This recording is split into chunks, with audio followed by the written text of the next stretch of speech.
Stories of Marketing in Touch with Positive People.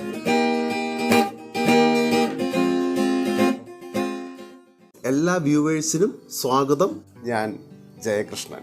ഒരു പ്രോഡക്റ്റുമായി നമ്മൾ മാർക്കറ്റിലേക്ക് പോകുമ്പോൾ എന്തൊക്കെ കാര്യങ്ങൾ നമ്മൾ ശ്രദ്ധിക്കേണ്ടതുണ്ട്? നമ്മൾ വിൽക്കുന്ന പ്രോഡക്റ്റ് എന്താണെന്ന് മനസ്സിലാക്കേണ്ടതുണ്ട് അല്ലേ? അല്ലാതെ നമുക്ക് വിൽക്കാൻ സാധിക്കില്ലല്ലോ. ആ പ്രോഡക്റ്റിൻ്റെ ക്വാളിറ്റി അത് നമ്മൾ മനസ്സിലാക്കി വെക്കണം. ആ പ്രോഡക്റ്റിൻ്റെ നോളജ് കംപ്ലീറ്റ് നമുക്ക് ഉണ്ടായിരിക്കണം. അതിനെക്കുറിച്ച് നമുക്ക് പറഞ്ഞു തരാൻ പറ്റുന്ന പ്രൊഡക്ഷൻ ടീമോ പ്രോഡക്റ്റിനെ കുറിച്ചുള്ള കംപ്ലീറ്റ് നോളജ് നമുക്കുണ്ടായിരിക്കണം. അയാൾ ചോദിക്കുന്ന ചോദ്യങ്ങൾക്ക് കൃത്യമായിട്ട് പ്രോഡക്റ്റ് നോളജ് കൊടുക്കണം. അവരെ കൺവീൻസ് ചെയ്യുന്നതിന്, അവരെ ആ പ്രോഡക്റ്റിലേക്ക് കൺവേർട്ട് ചെയ്യുന്നതിന് പ്രോഡക്റ്റ് നോളജ് മസ്റ്റാണ്. എന്തെങ്കിലും എവിടെയെങ്കിലും ചെന്ന് പറയാം, അങ്ങനെ ഓർഡർ കിട്ടും എന്നുള്ള കാലമൊക്കെ കഴിഞ്ഞു പോയിരിക്കുന്നു. കൃത്യമായ നോളജ് ഉണ്ടായിരിക്കണം. ഈ നോളജ് കിട്ടിക്കഴിഞ്ഞ ശേഷം നെക്സ്റ്റ് സ്റ്റെപ്പ് എന്താണ്?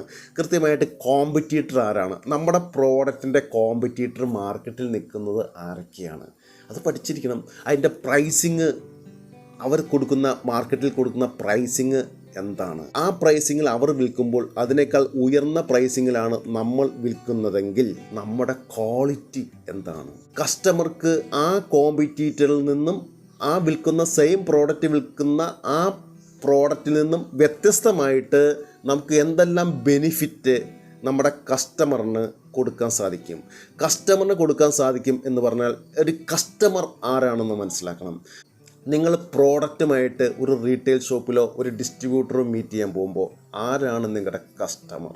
ഒരു പ്രോഡക്റ്റ് എൻഡ് യൂസറെ നമുക്ക് കസ്റ്റമർ എന്ന് പറയാം. എൻഡ് യൂസറിന് എന്തെല്ലാം ബെനിഫിറ്റ് കിട്ടുന്നുണ്ട് അതിനെക്കുറിച്ച് നമ്മൾ ഈ ഡീലറുടെ അടുത്ത് ഡിസ്കസ് ചെയ്തിരിക്കണം. എൻഡ് യൂസർ കൂടാതെ നമ്മൾ വിൽക്കുന്ന സെക്കൻഡറി സെയിൽ ചെയ്യുന്ന പാർട്ടി, ആ ഡീലറോ ഡിസ്ട്രിബ്യൂട്ടറോ ആരും ആയിക്കോട്ടെ, അവർക്ക് കിട്ടുന്ന ബെനിഫിറ്റുകൾ എന്തൊക്കെയാണ്? അവർക്ക് ഈ പ്രോഡക്റ്റ് വിൽക്കുമ്പോൾ എൻഡ് കൺസ്യൂമറിൽ നിന്നും എത്ര മാർജിൻ ഏൺ ചെയ്യാൻ പറ്റുന്നുണ്ട്?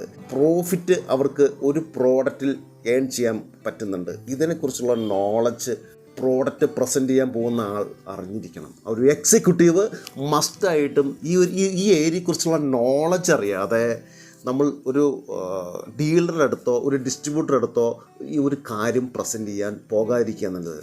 ആദ്യം നമ്മൾ പ്രോഡക്റ്റിനെ കുറിച്ച് പഠിക്കണം. പ്രോഡക്റ്റിനെ കുറിച്ച് പഠിച്ചു കഴിഞ്ഞാൽ ഈ സെയിം പ്രോഡക്റ്റ് മാർക്കറ്റിൽ വിൽക്കുന്ന കോമ്പറ്റീറ്ററുടെ പ്രൈസിങ്ങിനെ കുറിച്ച് പഠിക്കണം. ആ കോമ്പറ്റീറ്ററുടെ പ്രൈസിങ്ങിനെ കുറിച്ച് പഠിച്ചു കഴിഞ്ഞാൽ അയാളുടെ പ്രോഡക്റ്റ് നമ്മുടെ പ്രോഡക്റ്റുമായിട്ടുള്ള ക്വാളിറ്റിയിലുള്ള വ്യത്യാസം എന്തൊക്കെയാണെന്ന് പറയണം. നമ്മുടെ പ്രൈസ് അയാളേക്കാൾ ഹൈക്കാണെങ്കിൽ അയാളിൽ നിന്നും വ്യത്യസ്തമായിട്ട് എന്തുമാത്രം അഡീഷണൽ ബെനിഫിറ്റുകൾ നമുക്ക് കൊടുക്കാൻ പറ്റുന്നുണ്ട്, നമ്മുടെ പ്രോഡക്റ്റിന് എന്തെല്ലാം അഡീഷണൽ ബെനിഫിറ്റുകൾ കസ്റ്റമറിന് കൊടുക്കാൻ പറ്റുന്നുണ്ട്, നമ്മളുടെ ഡീലർക്ക് നമുക്ക് കൊടുക്കാൻ പറ്റും, നമ്മുടെ എൻഡ് യൂസർക്ക് കൊടുക്കാൻ പറ്റും. അതിനെക്കുറിച്ചുള്ള നോളജ് നമ്മൾ കൃത്യമായിട്ട് അറിഞ്ഞിരിക്കണം. പ്രോഡക്റ്റിൻ്റെ നോളജ് കിട്ടാതെ മാർക്കറ്റിലേക്ക് ദയവായിട്ട് ഇറങ്ങാതിരിക്കുക എന്നുള്ളതാണ് ആദ്യം ചെയ്യേണ്ട കാര്യം. അതുപോലെ ഒരു കസ്റ്റമറെ നിങ്ങൾ മീറ്റ് ചെയ്യാൻ പോകുമ്പോൾ ശ്രദ്ധിക്കേണ്ട കാര്യം, ആദ്യം മീറ്റ് ചെയ്യുന്ന 10 കസ്റ്റമറെ നമ്മൾ സെലക്ട് ചെയ്ത് വയ്ക്കണം. എന്തിനാണ് ഇങ്ങനെ സെലക്ട് ചെയ്ത് വയ്ക്കുന്നത്? ഒരു പ്രോഡക്റ്റ് നോളജ് നിങ്ങൾക്ക് കിട്ടിക്കഴിഞ്ഞു, ഒരു പ്രോഡക്റ്റിൻ്റെ കോമ്പറ്റീറ്റർ ആരാന്ന് നിങ്ങൾ മനസ്സിലാക്കി കഴിഞ്ഞു. ഇനി നിങ്ങൾ സെലക്ഷൻ ചെയ്യുകയാണ്. ഒരു 10 റീറ്റെയിൽ ഷോപ്പ് അല്ലെങ്കിൽ 10 ഡയറക്റ്റ് മാർക്കറ്റുള്ള ഒരു കസ്റ്റമറെ നിങ്ങൾ സെലക്ട് ചെയ്യുന്നു.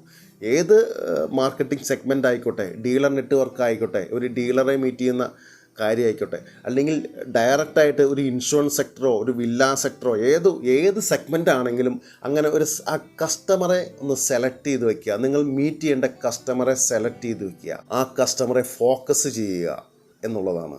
നമ്മൾ ആനിമൽ പ്ലാനറ്റിലൊക്കെ കണ്ടിട്ടുണ്ട്, വളരെ സൂക്ഷ്മതയോടെ ഒരു പുലി എങ്ങനെയാണ് ഒരു മാനിനെ വേട്ടയാടുന്നത്, എന്തുമാത്രം സൂക്ഷ്മത ശ്രദ്ധ ആ കാര്യത്തിൽ കൊടുക്കുന്നുണ്ട്. അതുപോലെ തന്നെ നമ്മൾ നമ്മുടെ കസ്റ്റമറെ ഫോക്കസ് ചെയ്യണം. അയാളുടെ മൂവ്മെൻറ്റുകൾ ശ്രദ്ധിക്കണം, അയാളുടെ നേച്ചർ ശ്രദ്ധിക്കണം, അയാൾ എന്ത് തരം പ്രോഡക്റ്റുകൾ വിൽക്കപ്പെടുന്നു, എങ്ങനെ അയാൾ പേയ്മെൻറ്റ് കൊടുക്കുന്നു, നല്ല പേയ്മെൻറ്റ് ചെയ്യുന്ന കസ്റ്റമറാണോ, ഇതെല്ലാം ഈ ഡീറ്റെയിൽ നമ്മൾ സെലക്ട് ചെയ്ത ശേഷം കുറച്ചൊക്കെ നമുക്ക് വ്യക്തിപരമായ റിലേഷൻ ഉള്ള ഒരു ഷോപ്പിലേക്ക് തന്നെ നമ്മൾ ആദ്യം കാലെടുത്ത് വയ്ക്കേണ്ടതുണ്ട്. ഒരുവിധം നല്ല റിലേഷൻ നമുക്ക് വ്യക്തിപരമായി അറിയുന്ന റീറ്റെയിൽ ഷോപ്പോ ഡയറക്റ്റ് കസ്റ്റമറോ ആണെങ്കിൽ അങ്ങനെ സെലക്ട് ചെയ്യുകയായിരിക്കും നമ്മുടെ കോൺഫിഡൻസ് ലെവൽ കുറച്ചുകൂടി ഹൈക്കായിട്ട് നിൽക്കാൻ കാരണം. ആ കസ്റ്റമറെ പോയി കാണുമ്പോൾ എന്തൊക്കെ നിങ്ങളുടെ കയ്യിലുണ്ടാകണം? നിങ്ങളുടെ പ്രോഡക്റ്റിൻ്റെ സാമ്പിള് മസ്റ്റായിട്ടുണ്ടാകണം. പ്രോഡക്റ്റ് എന്താണ് അത് കാണാൻ സാധിക്കണം, അത് ഓപ്പൺ ചെയ്യാൻ സാധിക്കണം, ഇതിൻ്റെ ക്വാളിറ്റി എന്താണെന്ന് മനസ്സിലാക്കാൻ സാധിക്കണം. പ്രോഡക്റ്റ് ഒരു ബിഗ് പ്രോഡക്റ്റാണ്, വലിയ പ്രോഡക്റ്റാണെങ്കിൽ ഇതൊന്നും സാധിച്ചു എന്ന് വരില്ല. ചെറിയ പ്രോഡക്റ്റ് ആണെങ്കിൽ നമ്മൾ ബൈ ഹാൻഡായിട്ട് നടക്കാൻ പറ്റുന്ന പ്രോഡക്റ്റ് ആണെങ്കിൽ അതിൻ്റെ പ്രവർത്തനങ്ങൾ അവരെ കാണിച്ചു കൊടുക്കണം. ഇൻ കേസ് അങ്ങനെ പറ്റാത്ത ഒരു പ്രോഡക്റ്റ് ആണെങ്കിൽ ഉറപ്പായിട്ടും നമുക്കതിൻ്റെ കൃത്യമായിട്ട് ബ്രോഷർ ഉണ്ടായിരിക്കണം. ആ ബ്രോഷർ നിവർത്തി വെച്ച് അതിൻ്റെ സ്പെസിഫിക്കേഷൻ, അതിൻ്റെ ക്വാളിറ്റി, അതിൻ്റെ പെർഫോമൻസ് ഇതെല്ലാം കൃത്യമായിട്ട് കസ്റ്റമറായിട്ട് കമ്മ്യൂണിക്കേറ്റ് ചെയ്യാൻ നമുക്ക് പറ്റണം. നമ്മൾ ഡെഡിക്കേറ്റഡ് ആയിട്ട് കസ്റ്റമറെ ഫോക്കസ് ചെയ്തിരിക്കണം. സ്മൈൽ ഫേസോടെ അയാളെ ശ്രദ്ധിച്ചു കൊണ്ടേയിരിക്കണം. നമ്മളത് വിട്ട് കൊടുക്കരുത്. ഒരു മാർക്കറ്റിംഗ് ആൻഡ് സെയിൽസിൽ വർക്ക് ചെയ്യുന്നവർ ശ്രദ്ധിക്കേണ്ട കാര്യം ഇതല്ലാതെ നമുക്കൊരു വഴിയില്ല. നമ്മുടെ മുന്നിലേക്കുള്ള വഴി, മുന്നിലേക്ക് നീങ്ങേണ്ട വഴി സെയിൽസ് ആൻഡ് മാർക്കറ്റാണ്. ഇതിൽ ഞാൻ എങ്ങനെ പെർഫോം ചെയ്യണം? ഞാൻ എങ്ങനെ പെർഫോം ചെയ്യണ്ടേ? എനിക്ക് വേറെ എന്ത് ജോലിയുള്ളത്? ഇതിൽ ഞാൻ പെർഫോം ചെയ്യാതെ പറ്റില്ല. നമ്മളെപ്പോഴും ഓർത്ത് വയ്ക്കുക, സെയിൽസ് ആൻഡ് മാർക്കറ്റിൽ വർക്ക് ചെയ്യുന്നവർ കുറച്ചൊക്കെ സർവൈവ് ചെയ്യേണ്ടവരും അതിജീവിക്കേണ്ടവരും അതിജീവിച്ച് തന്നെ മുന്നോട്ട് പോയവരാണ് ഹിസ്റ്ററികൾ ഉണ്ടാക്കിയിരിക്കുന്നത്, ചരിത്രങ്ങൾ ഉണ്ടാക്കിയിരിക്കുന്നത്.